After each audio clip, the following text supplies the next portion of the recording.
Thank you very much for coming. So my name is Leone Jose Vicchieri. I'm the founding executive director of Working Family Solidarity, and I'm also a proud longtime friend and colleague, going back a bunch of years, with Richard Wallace, who's going to say a few words in a minute. So, yep. So we're really proud to be here. So our organization, our mission statement is to unite low-income and moderate-income workers of different backgrounds, especially Black workers and Latino workers. We feel like we're at the bottom, and we feel like the way out is to unite. It's not complicated to think that way, but it's hard to do, right? So it's not complicated. I often tell people it might be simple, but it's not easy, right? And so what we want to do today is we're going to have some people come up, talk about their experiences from the last few months. Maurice will say a little more about that. What I want to let y'all know is when you look at our country and you organize, because both of our organizations are trying to organize, and what we're trying to do is organize, but when you organize, you have to understand what your situation is, right? So there's no such thing as just organizing. You have to know what your context is, right? And in the United States, our political economy is capitalism, and our socio-cultural paradigm is white supremacy, right? It doesn't mean if you're a white person that you necessarily buy into that and want to hurt people, but that's basically the socio-cultural paradigm that this nation was founded on. And so you can like either of those things or not, or be wherever you are on those, but you have to understand the material conditions, what you're in, where you're organizing to develop a plan, right? So when we try to bring people together, we're not talking about come together so that, I want to put this nicely. The main goal is not necessarily to become friends. I say that a little bit for shock value because some people are like, oh man, you're all mean. No, but it's more like this. I think love is action, not words. And so if I'm Latino and I say I love Black people, that's a good thing. That's a positive thing. Now what? Can I move into an apartment now? Can I make more than minimum wage? Well, no, but I love y'all. Take it easy. Yeah. And so we don't need more of those dialogues. We don't need any more Black and so-called Black and Latino leaders, self-appointed often. They don't come from the community a lot of times, talking about, I just went to a cultural event. We ate tacos, collard greens. We're all friends. So what? Minimum wage didn't go up, did it? You're still getting evicted from your apartment, aren't you? Yeah. Why? Because you don't have much power. We need power. We're not talking about going and hurting people. We're talking about when Black and Latinx workers come together, we remember that very few other people will do the work that we do, right? If tomorrow morning, every Black person in Chicago and every Latinx person in Chicago stayed home, what would happen? Cripple the economy. The city would stop, right? So we don't have to be violent, try to get revenge on anyone to understand that we want solidarity. And one of the things we talk about is unity is important, but solidarity is organized unity, right? So we're going to come together, but we're going to come together to do something. That's right. The reparations work, right? The local hire, targeted hire, the various projects that both of our organizations have. Along the way, we believe, and I'm going to end in a minute or two here, what we believe is that the real solidarity and supporting each other comes through the fight. So today's important, or we wouldn't be doing it. But the real solidarity comes when we work together. Then I go way back with Greg right here, for example, right? So when we used to work together, he's out there doing something, is helping Latino workers. I'm right next to him, I'm helping Black workers. More powerful than words, but we're out there together, right? And so over time, you start to build this thing like, you know what? It's in my interest, for me and my two kids here, to support Greg. Happens to be Black, but now my mind's shifting, right? Because I was told since I was a little guy, I have to fight Greg for that last job at that temp agency. If he gets there at 4 a.m., I better get there at 3:55, right? If he's trying to hand in order to get this housing, I better get there 5 minutes early because we're going to compete for scarce resources. That's what we're trained to do, like two dogs trained to attack each other, right? Trained by the same master. Got it? Right? So That is also not to say that Asians, whites, all workers are invited to this table. But if you are coming to the table, we ask that you bring honesty so that together we figure out how to destroy racism, because it's the right thing to do. And if you don't think it's the right thing to do, in a way it doesn't matter. If you just have self-interest and you want to have more power as a worker, you have no choice but to destroy racism, because it's the trump card in keeping us divided. It has been in every campaign I've ever worked on. The more close you get to victory, the more they start trying to get blacks, Latinos, and everyone else to fight each other, okay? Because when we're united, no one can stop us. No one. But getting united is tough. So I just want to say a couple words as to what we're all trying to do in a big context. We're going to hear from some of the other folks in a minute, and I believe Richard Wallace is going to talk next. And thank you so much. I'm so happy to know a lot of you, and I'm so happy to not know some of you, and I look forward to working together with you. And thank you very much. All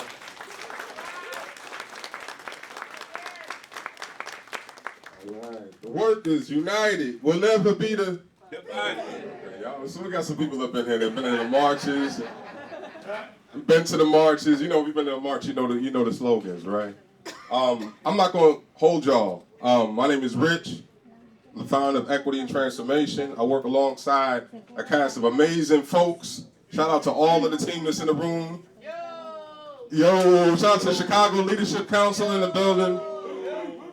And we explicitly, we organize power through the lens of black informal workers. Those are folks that are boxed out of the formal economy due to things like background checks. And when we say the formal economy, we're talking about working the traditional 9 to 5. A lot of our folks go and they apply and they attempt to get jobs at these locations, and they're denied because of their background, right? And so for me, I was like, what does it mean to begin to organize and build power through their lens? What becomes possible if we begin to bring those folks together? So we launched EAT in 2018 with the mission to build social and economic equity for black informal workers. And how did I get to this work? I think that's an important story. One of my first experiences of like real racism was my brother called me to come work out in Janesville, Wisconsin, right? And he was like, man, Joe, they hiring, they got these good jobs. We was getting paid like $15 an hour, and this was in early 2002. And so I was at NIU at the time, at Northern Illinois University. I ended up traveling out to Janesville, Wisconsin to come work with them, right? And they would pick us up in a bus. It was a staffing agency. They would pick us up in a bus, and they would drive us from Beloit, which is predominantly black community in Wisconsin, to Janesville, right? Was it Fond du Lac or Janesville where the Tyson meet? In Fond du Lac. So we would go to Fond du Lac, Wisconsin on this bus. And I remember the first time I got on the bus, they warned us. They was like, now look, when we go to Fond du Lac, you know, you're gonna meet some hostile folks, right? And I didn't really understand. I was like, okay, we got it. We just going to work, we go to the factory. First couple of weeks, it was cool. You know what I'm saying? We was getting a little check. And the signs that they had out there they was calling the scabs. At the time, I didn't know what a scab was. I didn't even know what a union was. I just know that I needed a job, we needed labor, and this was an opportunity to get a paycheck, right? And so those signs, I feel like the tactics started to escalate. They went from just calling us scabs to calling us niggas, right? And then after that, they was putting nails in the ground and try to blow fats on the bus that was bringing us in. And later on in life, and fast forward, I ended up going to Roosevelt University. I'm a graduate of Roosevelt. Anybody else from Roosevelt University? Hey. And I'm studying sociology, and I'm starting to unpack all of my life, right? Like all of these different experiences that I had. And I started to think about, man, how they intentionally went to this densely populated community of black folks that had high rates of unemployment, right? That's where they was picking us up from. And then they drove us all the way to Fond du Lac, Wisconsin, to this Tyson meatpacking factory. And what was interesting is that Tyson factory was like the epicenter of economics in that white community, right? And so when we took those jobs, now that I know what a scab is, when we took those jobs, it wasn't just impacting the workers who worked at Tyson meatpacking factory. It impacted every single small business around there, right? So the restaurant that they went out to dinner at, their grocery stores, so on and so forth. So I actually watched how scarcity, right, built racism, right? Now, I don't think that these folks was naturally just committed to being racist, but I think that when they saw us as a threat, right, because they was getting paid, and the whole time we getting exploited, right? We getting paid $15 an hour, but it's a come up for us because we used to get nothing. Right. These union workers was getting $30, $40 an hour, whatever the case might have been back in that time. And they was on strike, and we didn't know. If we would have known, we also probably would have asked for a raise ourselves, right? Let us get a $30 buck out of you, or something like that. But that wasn't the case, right? So we got stuck with 15, and we coming from a community like Beloit that has some of the highest rates of unemployment in the nation, right? And so for me, I feel like that's the reason why we have to build working class solidarity. It's a must, because they act out, right? Based on what they assume they're gonna get, whatever the assumed response is gonna be from us, right? So when I think about my grandfather, when he migrated to the city of Chicago from Arkansas, that experience was ugly, right? It wasn't like he came here and they greeted him with some flowers and this, that, and the other, and nor did they want him to be here. Really, what was going on is there was a workforce deficit, and black folk, there was a surplus of laborers in the South, and so those laborers migrated on up here, right, to Chicago to work. Most of our parents had jobs in factories. My grandfather worked as he was a cook on the railroad, right? And so he came up here to work, to labor. A lot of our folks, we migrate, we follow labor, just like me leaving, right, NIU to go down to Janesville, Wisconsin. I didn't want to be in Janesville, ain't nothing out there, you know what I'm saying? But what was out there was employment. And so our folks migrated. We still got family to this day that live in Janesville, Wisconsin, because of that, that access to employment. So what becomes really important to me is building racial solidarity. In the moment where all of this noise was coming out about the so-called migrant crisis, my response was like, let's take a step back and look at this. They pinning black and Latino communities against each other. You see the news, the media, which is an arm of the machine, pinning black and brown folks against each other. And all of a sudden, we also pick up the shit, right? We're like, you know what, that's right. You know what I mean? Fuck that. But in reality, we don't have power over none of that. That's right. Right? The only way that we actually can have power, and also let me say this, the most important thing is that we organize in what is, right? Not in fear, we organize in what is. And if there's a recent migration of brown people in the city of Chicago, we gotta do our due diligence to build relationship with them people. Because that builds power for the working class, that builds power for us, right? And so we began building out these racial unity dialogues. There's been a series of 6 dialogues over the course of the year, am I right?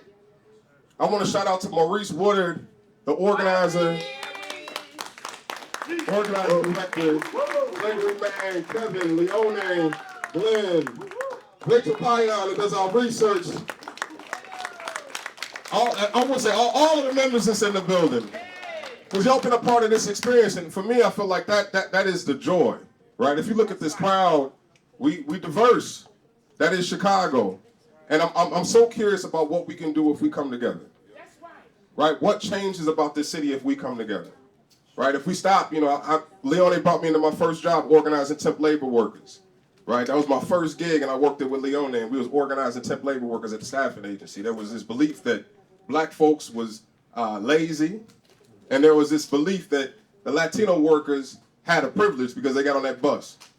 Until they had that conversation about why they were, until we had a racial unity dialogue and they expressed what that experience was like on that bus. Yeah. And we learned that folks was getting exploited for their wages. Like literally the bus would just pull up to the currency saying, get out, cash them checks, and give me my cut. They was getting paid under minimum wage. Meanwhile, black folks was getting denied access to the job simply because of their background. And when Leone said something to me back then I'm about to wrap up. Leone said something to me back then that I keep with me to this day. And he was like, how you say it, Leone? They don't like either one of us, they hate us both differently. Right? And that was real, because they was discriminating against us on one end, and they was exploiting the workers on the other end, right? And not to mention the union workers who probably pre-existed at that job, they was in negotiations or something like that when they put them out. So that is the narrative of this work. Hopefully that y'all, when y'all hear from the panel, y'all can walk away with some new information. Get a phone number from folks that are in this room. Okay, my little ones is in the building, so it's about to get real. So get some phone numbers from folks that are in this room. Break bread with them, build relationship with them. If it don't apply, let it fly. So if you hear something that you don't agree with, let it fly. And yes, there's translation equipment. So shout out to the translators that are in the building and are making this possible. Shout out to Matthew Harvey, who's doing all of the audio equipment, and he works with research assistant, but he knows how to do all the technical stuff. So if you see him with these microphones, that's what he's doing. So shout out to the team as a whole, and I'm gonna pass it back to Maurice so he can get y'all started. Thank you, Richard Leone, for setting the table. Just to give everybody a rundown of where we're going. Excuse me, sir. So we're gonna have this is our 6th one of these, right? Our racial unity dialogue. So what we got lined up for the rest of the evening, a couple members from E, a couple members from Work in Solidarity who've been to some of them. They're gonna come up here. I'm gonna ask them some questions about their experience, and they'll speak to that. Then when that's done, we got some food on the way that should get here about a little after 7. We'll take a break from the panel, grab food, and then we're coming back to community discussions. Now, what I'm going to emphasize on the community discussions is look at the room. So we got to fix that, right? We hear the dialogue and mingle, so when we come back and we break from food, make it your mission to speak with somebody you don't know from the other org, because I'll break it. We'll just play musical chairs in this boy and switch everybody up to really get to the dialogue. But what I'm about to do, I'm going to show y'all a video, right? Because when we're leaving here, we've done the dialogues this year, right? And what they just spoke to, like Leone said, just loving each other ain't enough. It's got to be action. We got to get to action. And I want a big shout out to Work and Family Solidarity, because they didn't just talk about it, they were about it. Work and Family Solidarity! So this year, the Democratic National Convention came to Chicago, right? And the Equity and Transformation, we're about reparations. And we decided we are marching on the DNC for reparations. And we did not march alone. We hit up Leone, Kevin, and Work and Family Solidarity showed up. So that action was the true black and brown unity in play that day. We was outside marching together, fighting for what we believed right. Hand in hand. Amen. So I'm about to share a little video from that day, so we all just see what it looks like in action as we hope to build from these conversations to more action. The president has the power right now, the power to sign H.R. 40 into law. The bill has been on the desk for some time now. They think that we'll march and go away. They think that we'll scream and make a big protest when it's nothing. But we're going to tell them today that no, we're not going away. The H.R. 40 was calling for a commission to study the impact of chattel slavery in black communities. And that committee would then produce proposals that satisfy guarantees of non-repetition, rehabilitation, satisfaction, compensation, and restitution. In 2001, in Durban, South Africa, at the World Conference Against Racism, the international community declared that the transatlantic slave trade was a crime against humanity. They declared that enslavement was a crime against humanity. They declared that apartheid was a crime against humanity. So what does that mean? Crimes against humanity have no statute of limitations. If it happened 400 years ago and the entity is still in existence, they're criminal today. This be a call to glory as we dance to the rhythm of our true history on the same 40 acres our families died for. Chicago be the land of the people. Land fought hard to protect, and this city needs to take accountability. For every home that they entered with symptoms of the isms, jamming themselves through our veins like syringe, flowing non-stop through a bloodline of families, this be a war cry, and it be playing on repeat, spreading news that power in the wrong hands causes genocide of generations, and we can no longer be sterilized for the purpose of false narratives.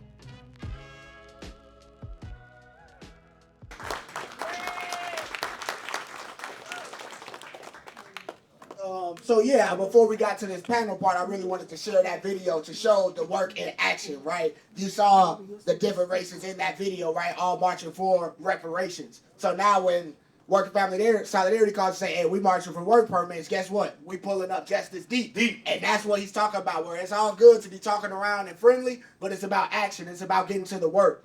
But today we're talking. So this next portion, I'm going to bring up our panel members. And kind of get into some questions about their experience attending these dialogues. Come on up. Okay, how's everybody doing? My name is Midday. I'm with Equity and Transformation. Been with them for 6 going on 7 years. My pronouns are he, him, and I'm grateful to be a part of this event today. No oí nada. Yo no oigo nada. I think you're good. They're translating. No.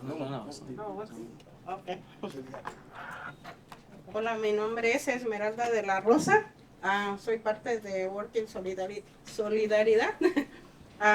Pueden hacerme las preguntas y aprendí mucho en los diálogos que hemos estado asistiendo. Estoy aquí para ayudarles y para servir.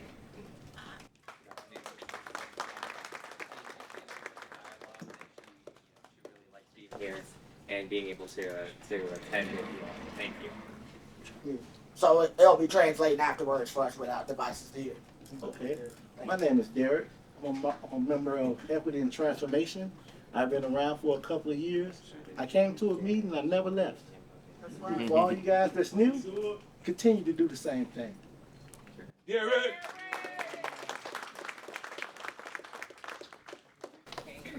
Hello, my name is Giselle Ramirez Badillo, and I am happy to be with you all.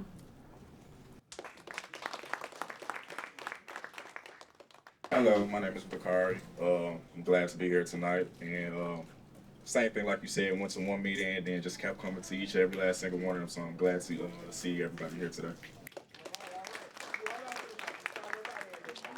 So we're gonna open it up, and this is a question for everyone. We can go down the line and bounce around however y'all feel inclined. But the first question, right, pretty simple. Whether it be something you learned, relationships built, a change in perspective, what would you say you've gained from attending these racial unity dialogues?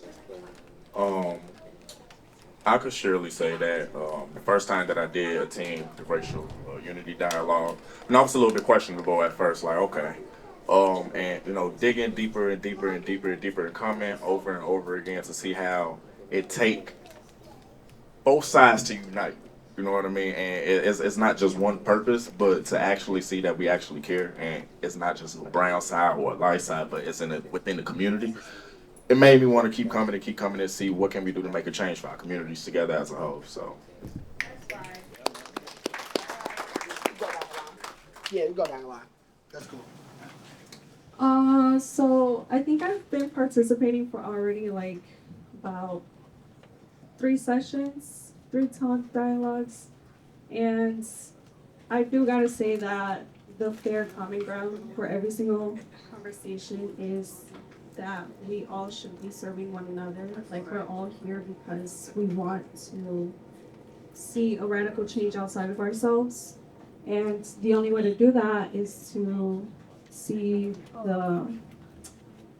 I guess for better words, it's like you want, rather than to be seen as your skin tone, you want to be seen as a human. And that's basically all we're fighting for, right? Which is like, we want to be treated as one another. And that has been my biggest takeaway. And I would just say that I think it was from the second dialogue, where it was really integrated within me, like the greater need of humility for one another, and that's where serving one another stems from. Thank you. We all may have taken different paths to get here, but it's the journey that's uniting us. Don't forget, whatever you've gone through, we still have more to go, and we still have more to learn from each other and about each other. That's what's going to make us. That's what's going to make us successful. Right. So all us more than just get along, be together, unite as one, and we can do this.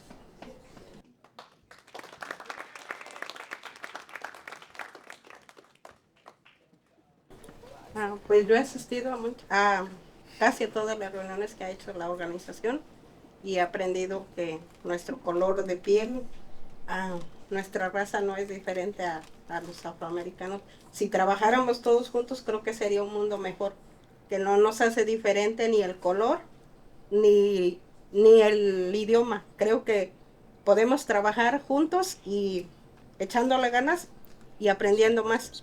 Gracias.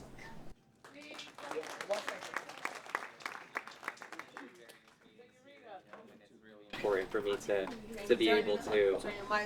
I'm sorry. Well, this is for like the interpreter. So Okay, that's you good. so like and just attending these meetings. You know, I understand it's not about like looking at each other on the color of our skin, but being together in a community and working together for solutions. That's right. I'm gonna take my hat off for this. So look, the biggest thing I learned, and we're gonna start with what the name of this whole event is, racial unity. Like the OG said at first, together we are very powerful.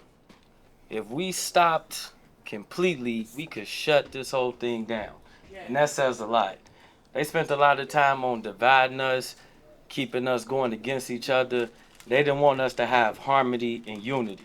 They didn't want us to have mutual trust and understanding. They'd rather have chaos and terror in this place. We've all went through our different challenges and different particulars, but it's all been, in a sense, the same core. Housing issues, systematic impacts. For some of us, it's been the criminal justice system, the crooked Cook County system. Like, we've all had to deal with those battles, and we made it and survived to be here today. So if we became united, it'd be a power force that'll really be a force to be reckoned with. And that's the biggest thing I learned on why we need these conversations and why we need to accept each other and learn from each other so that we could be a better power base, that we wouldn't be separated and apart. Go ahead, Miss Dot.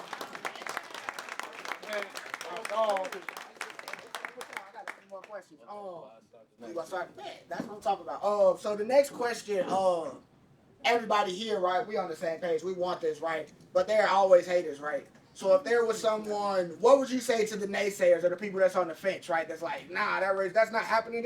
Like, you know, to the people that don't believe. Well, first I would say they got to do a lot of spiritual reconstruction, because if that's their attitude, then they more ignorant than they lead on to be. Second, I would say that even if you putting it in the simple sense of, if you one person fighting against a whole mob, who do you think has the advantage there? Like, you'll get jumped if you're going by yourself against 30 people. And that's just facts. So it's better to be more united than to try to be separated and fighting an enemy that we fight. Because anybody that wants to be on the fence about this, I want to say they still stuck in that cave without no light. They need to come and see the light. Because united, we're going to be a power base. And also united is probably the best chance we got to see some actual changes. That's right. Because they're not going to listen to one or two of us screaming out, but they're going to listen to a whole nation, mob, citywide group that's really like, look, we standing united and we not finna go for this no more. That's right. And that's where the power going to really be there in building that base.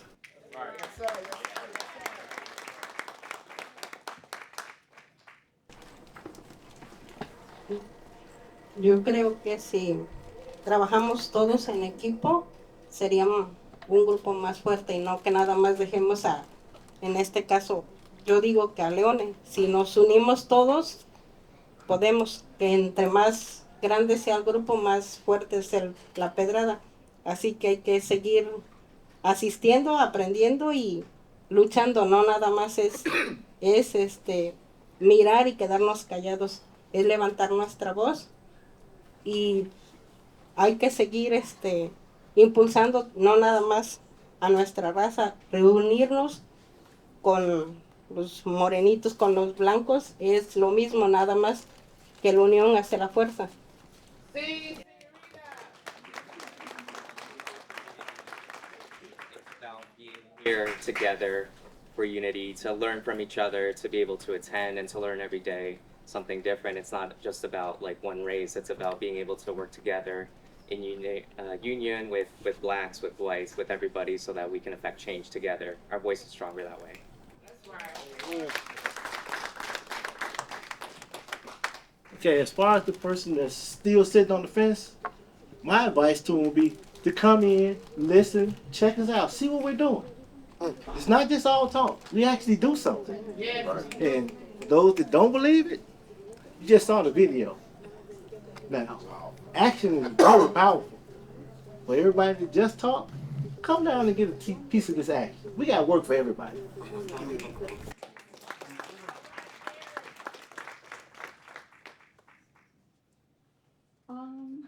Well, I would like to say that anybody that's on the fence, that doesn't believe in the true cause of uniting, is viewing it as if they're skeptical about it, I think they're already seeing it as a scare. It's like, oh, it's them versus us, or it's like, if they got it, then I can't have it.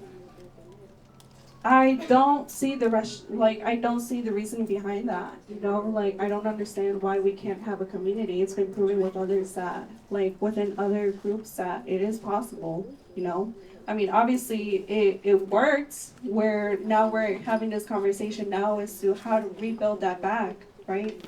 But somebody said something about, actions, right? Like making every action work, right? Me thinking about it is, everybody here had an equal amount of time today, up until this point, right? 24 hours within a day. Every single action that you take throughout that day will add up to you as to who you are, right? So if you open the door for somebody, I mean, that was already this might not be into the whole ratio talk right now, but this is more one-on-one, because honestly, I don't see race as much as it is it's rather am I gonna serve you or not? Are you a kind human being or not? Are you treating others as you want to be treated? Right? It's going back to the preface of what you've been taught since kindergarten.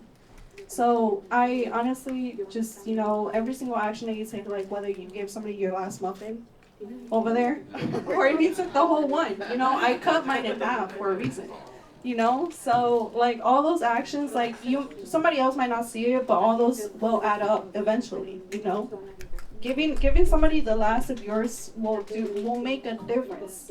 I'll give an example, right? This girl in my lab class, she did not have, I was not able to look through my microscope for whatever reason. And the teacher was like, well, I think you're gonna have to get a new one. From within the classroom. The girl, she got a piece of paper, and she put somewhere her Windex, and she cleaned it, and she was like, here. She cleaned it for me, and I was like, wow, all because of that, I was able to do my, but it was moreover, that was that small action that I was like, wow, going that extra step moving forward for anybody, all those things leave an imprint on you, and somebody will let you pass if you're driving, all those things just build up on your day. So I just, just being kind altogether,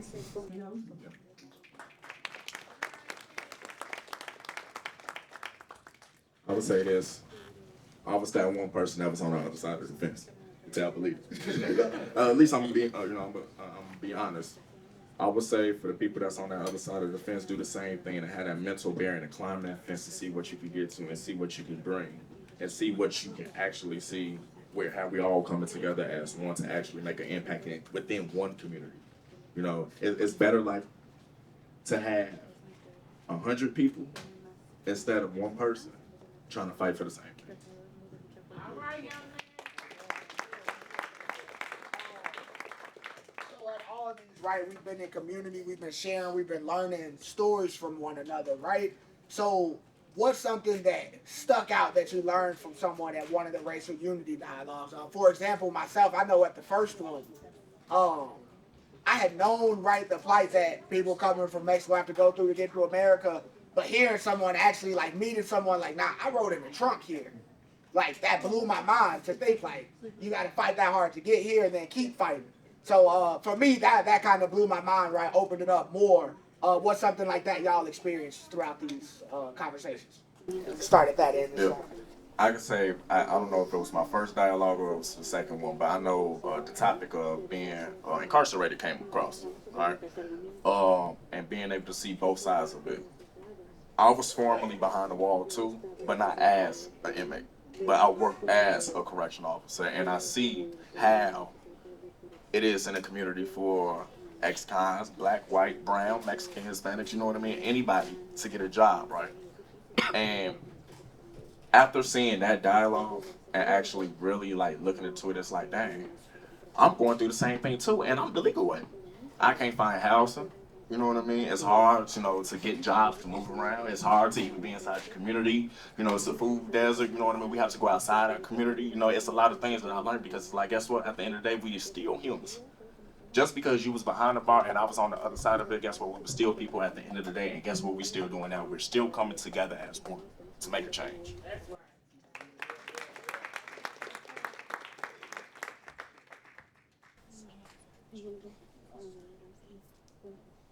Okay. Let me tell you guys a story. There was a 5-year-old kid was brought to a different place where he didn't really understand the language, hadn't seen so many people in his life, right? And it was hard for him to like fit in. So he took far away from home, brought to a strange land where he didn't really understand what was going on. And I'm that person. We came to Chicago, I was 5 years old. I had a speech impediment, I stuttered real bad, so people could barely understand what I was saying. And so we only knew 3 people in the whole state of Illinois when we got here. So it was just us that was in our household.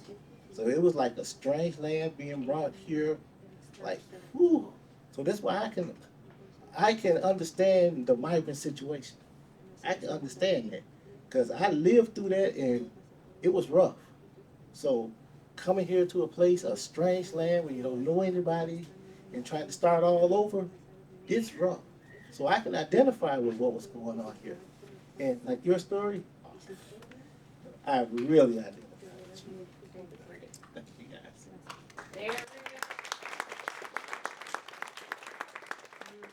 Pues para mí a veces da miedo asistir a reuniones grandes por el idioma.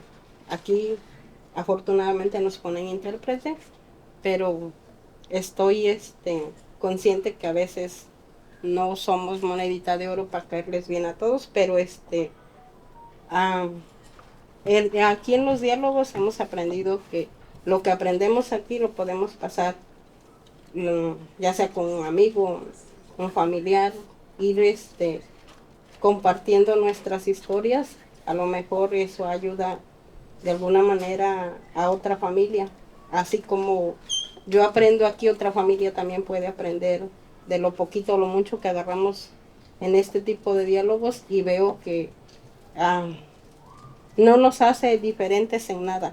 Estamos aquí todos, creo que por la misma razón, para seguir luchando por un mundo mejor, que nuestro color de piel o eso no nos hace nada diferentes. Gracias.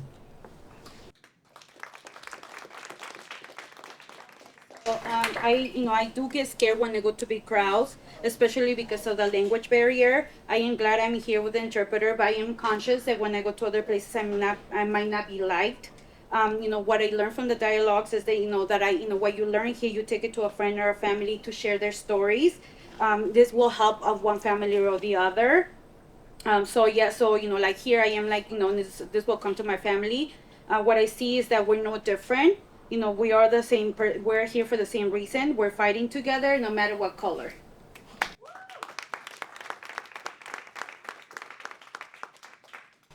I know for me, it was a couple stories that stuck out to me.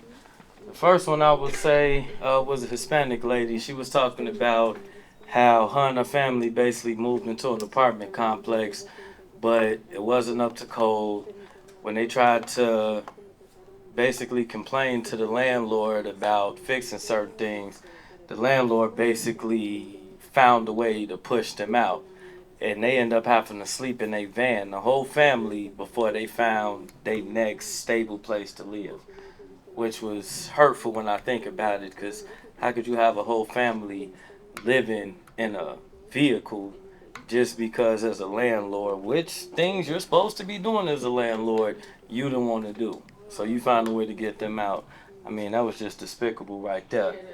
Then another one was a black brother who came from prison and he was having trouble finding housing based off his background. And, you know, I've dealt with that myself. But the craziest part about that is, how do you do time and then when you get out, you still being punished for that crime? Like, it just doesn't make no sense to me. And that really goes for all of us to a certain extent. That's been in the criminal justice system, let me say that. Because those things are widespread throughout y'all lives. It's not going to be just after the time you done in that confined space that was already a mental toll. But even once you're trying to be a productive member, it's going to be 3 times as hard for you to even do that. And twice as easy for you to relapse and do the things that got you in there anyway. So it's kind of a troublesome dilemma that I seen with both situations, but also how they coincide of basically in another way tyranny. People being oppressed for not having the things that they're supposed to have or up to code that the system would like. So for me, it was just a wake-up call to say, you know what, something really got to be done, because if we just keep letting it go on the way it's been going on, it's only going to get worse. It's not going to get better unless we do something about it.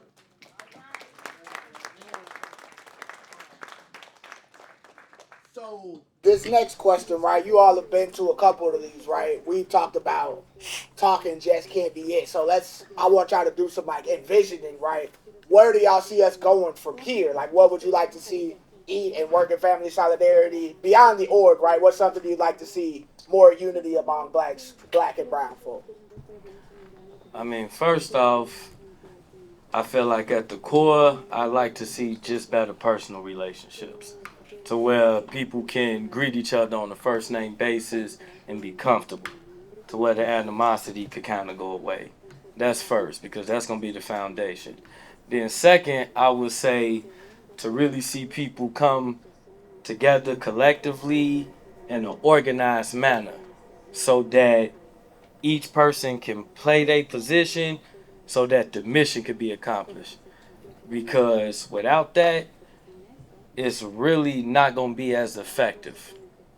Like, people going to need to be able to work together. And I know that that could be a challenge, because even if y'all doing projects in school, sometimes it be a challenge if y'all don't got the right partners. But this is a little more dire than a grade.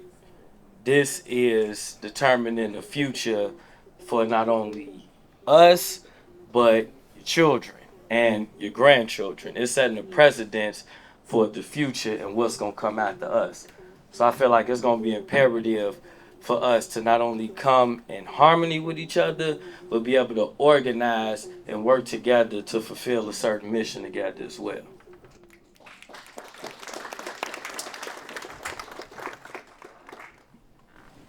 Okay, one of the things I like to see, we only got 2 weeks left now. I want everybody in here to do their part. Go out and vote. And just say one thing, count us in. We've been left out, overlooked, and neglected for all this time. It's time to make everybody take notice of who we are, and that we do actually exist, and we are a powerful unit. Remember, count us in.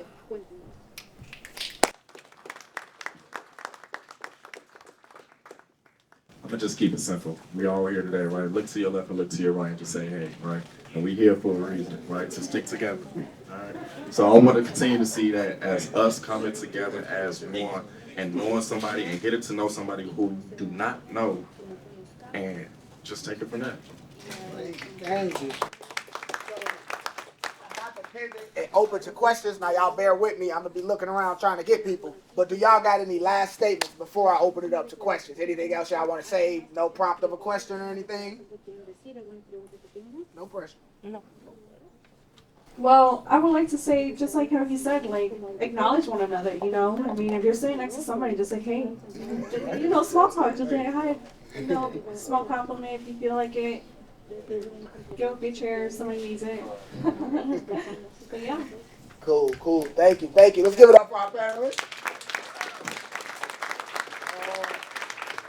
So any questions for them and their experience in these racial unity dialogues?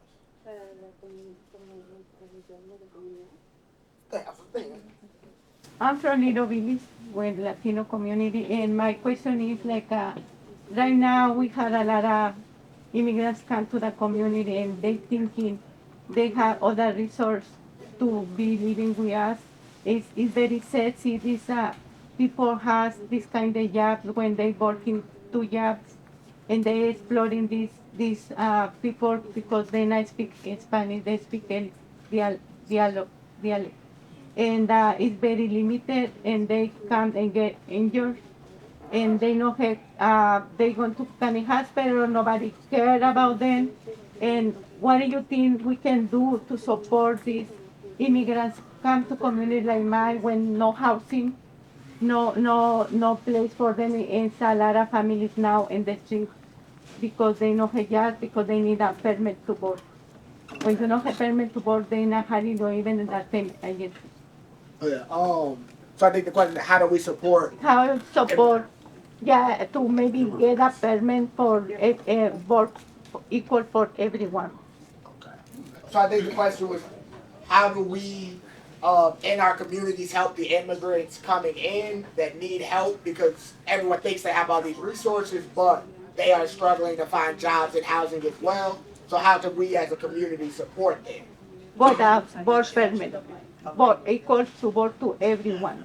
For all, okay, so it goes all around the community, not specifically to the immigrants. Then, I mean, I'll say one thing, and then but I'll leave it over here. Just a contextual thing, not to try to answer, but one of the things that some people may not be aware of, and many of you are, is a lot of the recently arriving immigrants from Venezuela, right? From Venezuela, right? So a lot of times there's a perception that you know, all the Latinos are united, right? That's a false perception. Right? So we all got to figure out within our own communities how to get our stuff together, right? Then let's also unite across communities. So one of the frustrations we've seen that we've been talking with people about, and hopefully we can work more with you, Dolores, on those issues too in little villages. Go back 15, 20 years, what Rich was talking about. So some of us, way back when, were talking to Mexican workers early in the morning saying, okay, you're coming to a construction site or wherever where traditionally black folks have worked, right? So Mexican people are coming over, and so some of us Latinos were still going and saying, hey, whatever you do, don't undercut black folks, right? Don't say you'll do work for less than what they'll do, because we're all gonna go down. But you're dealing with desperate folks, so some of the folks listen, and we're kind of like, you know, that tempting. They're like, nah, it's true, man, it's messed up. Black people have been here since 3, I got here at 4, they should go in the van, you're right. But you got other folks saying, forget that. I get in the van or I get work, I'm gonna take it anywhere I can get it. Because I don't have papers, I don't have nothing, I got no place to live, I'm under a bridge, I'm taking the job. So we were at the Home Depots, and Mexican folks would be like, oh, he wants $20, I'll do it for 10. And we're like, no. But we all know what happened, right? A lot of it was undercut. Fast forward to this year, right, or last year. Now many of us Mexican people are feeling what happened earlier, right? So now you go to a lot of the Home Depots, 47th and National, a lot of places, and there's Mexican folks when someone pulls up in their pickup going, hey, get in, I need 5 of y'all, let's go work. And then some of the Venezuelans, out of desperation, right, not trying to be mean, going, they're asking for $12, I'll do it for 9. And the Mexican man, what you doing? And you know, it's not like we're saying told you so, right? But look at how history repeats itself. And what we needed to do back then is we needed to get our, I'm not going to say it, but our stuff together. Back then, right? We needed to institute a system of seniority so that all workers can be judged by how long they've worked there, get in line, right? Who signed up first, not by the skin color. But the bosses want it to be the skin color, or among Latinos, they're going to find nationalities, any difference. I worked in farm labor. If you were all from Mexico and coming together, the supervisor would go, you're all from the state of Michoacan, you all get the best strawberry rolls. You're from Sinaloa, you get the lousy ones. You're from Oaxaca, you guys stand over here. So they're going to look for anything, and the Venezuelan dynamic is a very difficult one, not just for black folks, but for many Mexican people. I just wanted to throw that context, because we got to work on that together, right? Yeah. It's important. Any y'all want to jump in? You don't have to if you don't want to. Yeah, no, go ahead, Tony. What's up? I've been with Greg for a long time before I got in this with Keith. And we was doing plays. We did plays about everything you all was talking about. Them putting them on the bus, giving them a job before they give us one. And I loved it, because we learned how important it is that we do these plays to open it up where everybody can have what we have. That what we're doing right now, working for us to be together, not be against each other. And we went everywhere. We did plays, we did group meetings, all that. And that's why I love being here, because I'm still able to do it. Hey, y'all, this is it. Open comments, question. Now, one mic, so let me distribute around. But I just want to comment on what Tiny is speaking about. Everybody, she's speaking about the Goodman Theater. We did, and I think it was Goodman Theater and the Looking Glass. These are theaters downtown. If you know about the Goodman Theater, and I was with an organization prior to this that she was, she's been a faithful member and followed me to a lot of different places. But right here is where I'm going. I'm not going anywhere for me, okay? But Goodman Theater will actually, and Rich is familiar with it. The Goodman Theater would actually put on plays, and we did a play about the separation. It was kind of ironic that we're doing this today, but we did a screenplay about the separation between black and brown in the work industry and how the what you call them retiros? What is Leona is here? The retard, how the retard, the guy, the bus driver, the people, how they would treat the women. Yeah, how they were sexually assaulting these women, and we didn't realize that Hispanics had it that bad. We thought we had it bad because we wouldn't get the job, but we didn't know that the women were being victimized, sexually assaulted, taken in dark areas, and being forced to do things just because they wanted to work. He's talking about getting off and going cash your check. The women were victimized out there. So when I seen that and we did the play, it really brought, it enlightened me. I wasn't so bitter then, because I used to be bitter to Hispanics. I'm like, man, what they get all the job? I'm at the temp agency. I've been here since 3 o'clock this morning, 4 o'clock this morning. He coming at 6, he's gone. I'm still sitting here. But then I understand they did a lot to the Mexican workers. Stuff that I probably wouldn't have indulged in or wouldn't have been able to take, So I do admire the work and the things that the Hispanic workers had to go through, your struggles, and I sympathize with them. But I do understand through that play, it gave me, it enlightened me. I had my epiphany.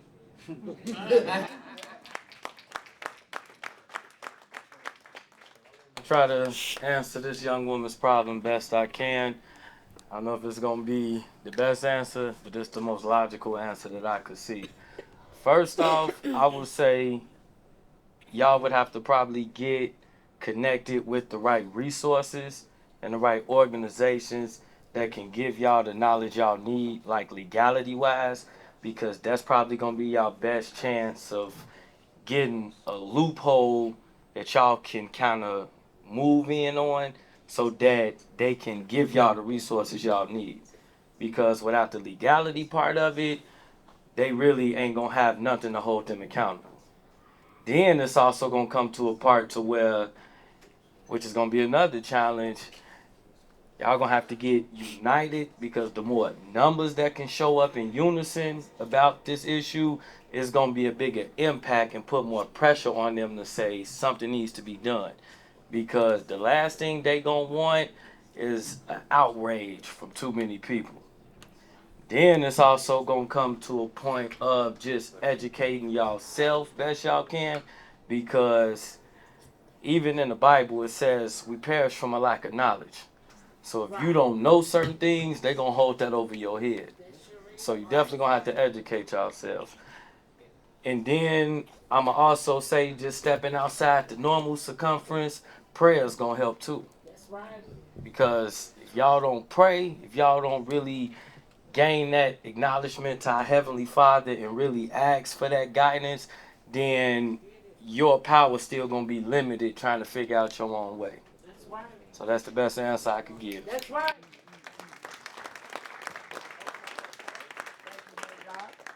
Anybody else? Questions, comments? Okay, go. I can make a comment about, you mentioned it.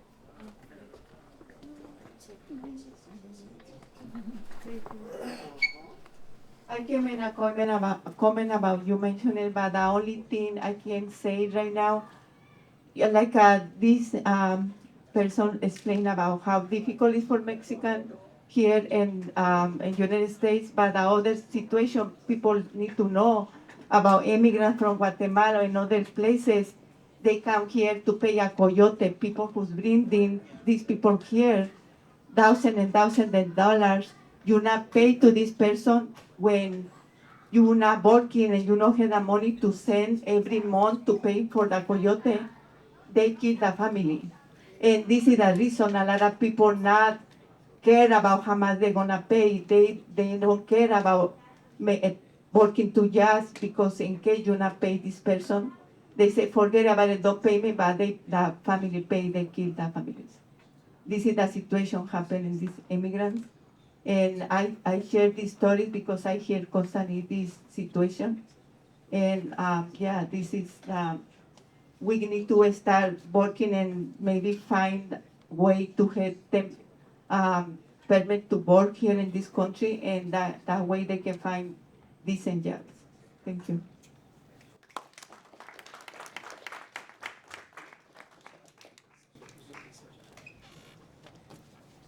I think this system is kind of designed for, unfortunately, I don't think we are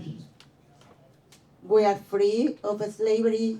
I think we're still kind of slavers. Probably we don't have someone that is going to keep us sleeping where the horses are sleeping, but I think this is a different kind of slavery. This is how I see it, because there is very few people that have so much money, probably too much money, that they won't be able to spend them in their whole lives, even their children, grandchildren. There is a person that probably you know about him, that he's earning 8, 9 millions of dollars for 1 hour. While there is a lot of people, and I know everybody knows this person probably, or they buying from this company, because when you have no time, you go to the internet and you order so many things, right? I do too, unfortunately. But I think this is unfair, because there is a lot of people that they don't even have, they are not even earning the minimum wage, not even $15 an hour. And it's not possible that just one person is earning millions of dollars. It's not equal. The system is not designed to be equal for everyone, especially for people of color. Of course, I'm always saying, because this is the reality of immigrants, I cross the border in a trunk of a car. This is how I cross the border. And when you get here, you don't speak English. You are afraid of the ice. But what they use with black people is tacheo. For us, is to be deported, right? This is how they. This is my opinion, right? This is how they keep us under control, by having us afraid, but having us competing and fighting each other, right? And it's so difficult for us. I know it's so difficult for you guys too. Coming to a country where you don't speak English, where you don't know anyone, it's so difficult. But unfortunately, it's difficult for us. But it's a lot of money, and this is a lot of power for very, very few people. Not just in this country, it's all over.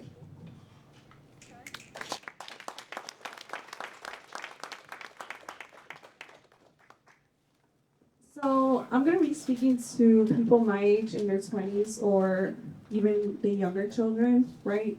I think I honestly, I'm not gonna say like you guys are older, but like I would hate for my parents to be sitting here and sitting through a dialogue, you know, like I mean you guys are working and stuff, like if we want to see a change, we have to speak into the younger children, right?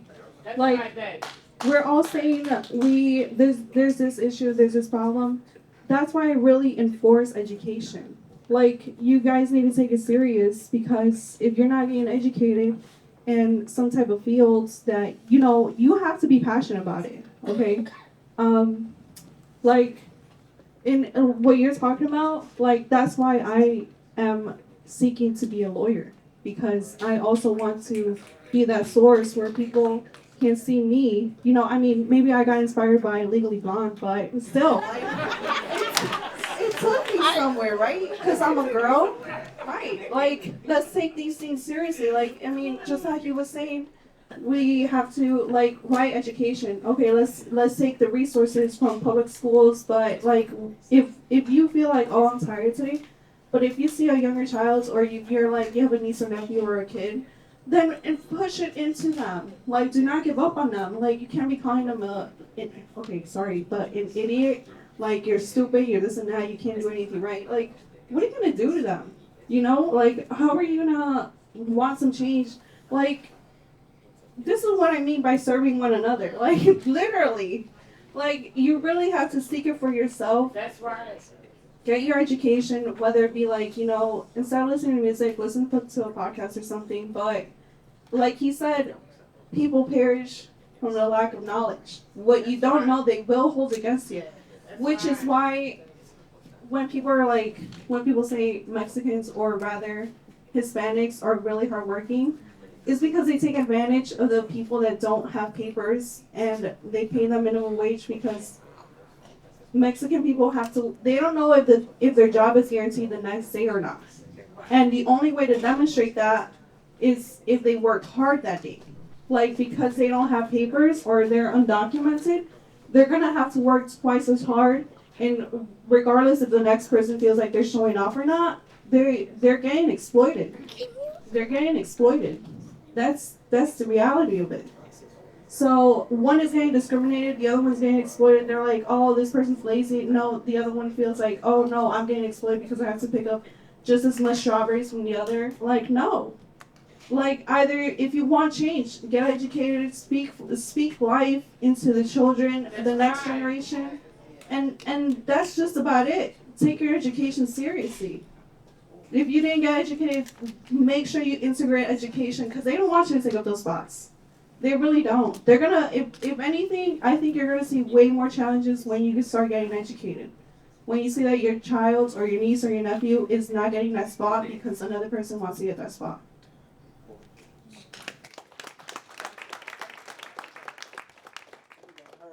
All right, so these are last two comments. I just got a question. Okay, I'm gonna go back here, then I'm gonna come up to you.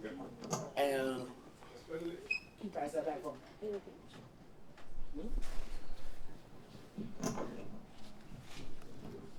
I don't know how this works. You're talking to. Okay, thank you. I'm a communist in the Progressive Labor Party for many, many years. And through my experiences of life, he knows my son. There's no way that we can outvote, we could vote out racism, sexism, and exploitation of workers all over the world, here in the United States or anywhere else. People are talking about fighting back, and that's what we need to do. One thing that workers do not have is state power. That's why when we have certain movements and the capitalists come down on us, they come down on us first by dividing us up. This country was created by racism, first through chattel slavery, and then every other group of workers that came from other parts of the world. Everyone here, of whatever nationality or religion, has had oppression exploitation, and now with I think we're going to be coming into another war in the near future, and whatever candidates, Kamala, Biden, psychopath Trump, whoever, they are not representing the working class. They never did and they never will. Why? Because we live under capitalism, and we have to get rid of capitalism, not vote to keep extending our exploitation, and the misery of workers. And I'm so glad that EAT and other organizations have been organizing these dialogues between immigrant workers, black and brown and white, because that's what we need. But we also need to fight together and to get rid of this system. And I think we need to fight for a communist world where we get rid of money, we get rid of all the rich, and we build a society that's based on the needs of everybody. That's what communism really is. And it cannot be voted in. So I'm glad to be here with you all.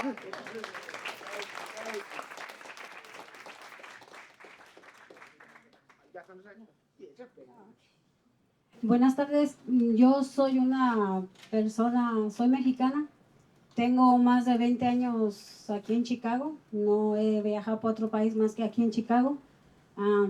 Y cuando llegué yo lloraba mucho porque me quería regresar. Yo también pasé como pasan todos con coyote, me dejaron sola en el camino y yo sola tuve que cruzar. Gracias a Dios hubo personas que me ayudaron y llegué. Pero desde que llegué aquí a Chicago, yo dejé a mi hija allá en México y al mes me trajeron a mi hija aquí a Chicago. Y a lo que voy es que desde que llegué aquí, me involucré en las escuelas, llevé a mi hija de prekinder a la escuela, a ella me le pegaban y me le metían muchas ideas y yo no podía hacer nada porque mucha gente me decía, no hables, no digas porque te van a deportar. No hables, no digas, y yo me aguantaba todo, pero después me involucré en talleres, en organizaciones y todo, y he aprendido mucho, y no hubo necesidad de molestar personas. Yo tuve que enfrentar a CPS, a personas, prácticamente a veces sola, pero por mi hija, porque ella la dañaron desde chica psicológicamente. Entonces yo he aprendido bastante, me he unido a organizaciones, he luchado día a día y a mí me gusta, es la primera vez que estoy aquí y he escuchado los comentarios y como dice la señora, yo estoy de acuerdo con ella que no, todo esto no se quede aquí, todos los comentarios, todas las estrategias que tenemos que hacer para luchar para una vida mejor, para dejarles a nuestros hijos y cada familia tenemos que decirle a nuestros hijos que la vida no es fácil y tienen que luchar y que a lo mejor algún día, ojalá el futuro cambie y si no, ellos tienen que aprender a cargar un fusil porque la vida se ve difícil y yo estoy involucrada en las escuelas, todavía estoy en el concilio de una escuela y siempre participo en todo y me gusta mucho ayudar a la gente y Dios me da la licencia o quien sea la suerte de poder apoyar a la gente y a la comunidad de allí de mi barrio. Y les agradezco por verme invitado aquí. Muchas gracias.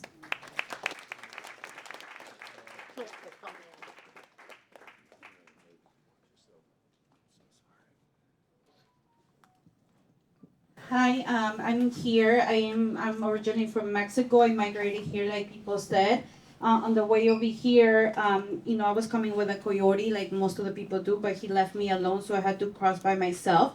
I did leave my daughter behind. A month later, she came. They crossed her over to come with me, and just like that, like I had to struggle like many others. When my daughter was going to school, she faced a lot of. She was being hit. She was being bothered by people, and I was told not to say anything, not to fight, not to say anything because they're gonna get deported.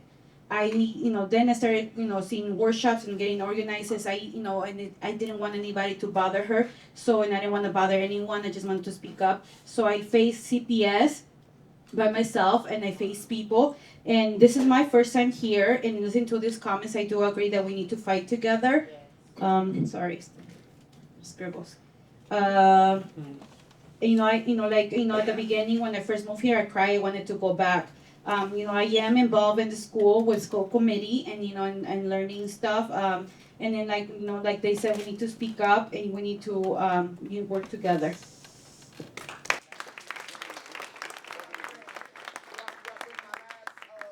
Comment over here, then we're gonna transition. Thank you. Transition to get some food, conversation amongst each other. I just got a question. My name is Sahid. This the first interracial dialogue I ever attended, and this is my second time just even coming around. I think I came to that one meeting y'all had about a couple of weeks ago. So my question is this something that's the interracial dialogue? Is this something that's very consistent and something that I want to know when it's happening all the time? Right. Great question. I think Greg said one. Let me say something real quick. Hey, shout out to Sharon in the building, because this was Sharon Bush Grant Victoria Foundation. And it was random. Usually, if y'all know anything about nonprofits, we got to apply for a grant to do different things. And this time, it was almost the opposite way around. We had written an article that came out in the Tribe, and Sharon reached out to me like, we should do something, around this racial unity piece. And so we began to do these racial unity dialogues. We've had 6 this year. Hopefully, we can do this again next year. Regardless, we're going to have to do this. There's no way we're going to stop doing this work, right? I feel like this is a permanent piece. I'll just say that the calendar is closing for 2024, right? But we are looking at 2025, 2026, 2027, 2028, 2029. So it's going to be as frequent and as often as you want it to be as well. Like as it relates to the members that are in the room, take phone numbers and go out to lunch with somebody that you don't know, and guess what? You're having a racial unity dialogue, right?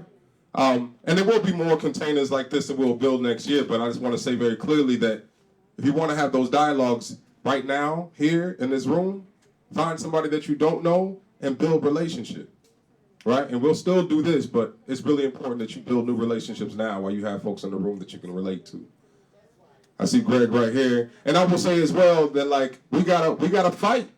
This is not, I like the idea of coming together in kumbaya, but we gotta get in the trenches with each other, particularly as it relates to this current administration, and demand the things that we actually need and we want to see in our community. So that means that you're gonna answer those text messages when they hit us up saying we're gonna march or we're gonna rally, right? There's some things you can have in the capitalist system, and I know I want to get to the end part, right? But under capitalism, you got money or you got people, right? It's democracy, right? And the way that these people are playing it is that they spending millions of dollars on campaigning for these elected officials to try to win people, right? We in this room are people. We can change elections. I know that there's critiques, right? I got you, love, I love it. But we can change elections. Right? Democracy essentially means that if a decision is made that impacts your life, you have a right to play a role in how the decision is made. And so that means the judges who get elected, especially the judges, some of us, who've been locked up in this room? Right? The judge that locked you up is actually on the ballot. And he is an op, right? Right? I'm just being honest, he was an op. He could have gave me a little bit of house arrest, right? And so, you know what I'm saying? But they're elected officials, and so how do we engage in that struggle? And so I want to invite you all to stay in this container. Don't feel like this is over just after this meeting is over. Find people in this room, and then answer those text messages when we hit you up and we say we about to show up to City Hall 100 deep. Right? Answer those, and if we're just gonna march down. If we find out there's some kind of intra-community violence, we're gonna pull up. Right? We're talking about if domestic violence is happening, it's about us pulling up. We ain't waiting for the police and that type of stuff. We're going to pull up, right? That's self-determination. That's community control. So I think for folks that are in this room that are new to the organizations, meet the organizations in the space, share your phone numbers and all of that good stuff. I'm gonna pass it to my sister Nicole Laporte. I see Greg right here. Minister Greg, come here. I just want to piggyback on something here. I don't think the only thing that I believe that divides us really is not language. See, I can say let's go out to eat, but we can't have. We just eat. We just look at each other. I would love to see us.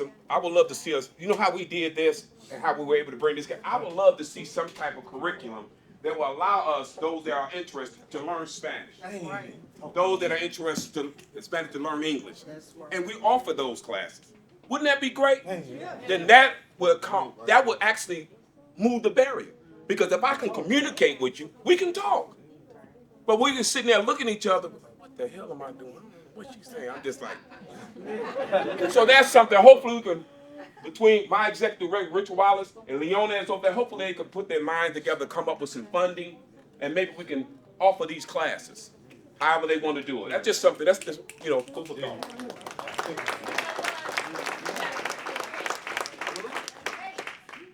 Get rid of that. It's how you raise. Us black people, we accept anybody with love. But others is taught to hate us. So that makes a big difference. Yeah.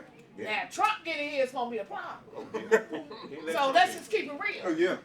Ain't no slap on the wrist, petty pat, this and that. Let's keep this real. If you for real in your heart, eat, equity, and transformation will change your life. Woo! Boy, that's a member right there. Look at Greg showing up. You're fighting for injustice. Yeah. Stop hating. But I know it's going to be hard because you're used to, these black. No, because when you have the solidarity meetings, blacks come and have it over here on California. You don't see no Mexican. Or no, you know what I'm saying? It's very rare. So let's quit pity pat and playing with this. Because this is for real. We talking about life, we talking about fight. Our ancestors died. They people died coming over here. It's just different, but same scenario. Yes. Stop it. You ain't paying my bill, I ain't paying yours. So quit playing with it. Let's come together and do this. 100%. Go ahead,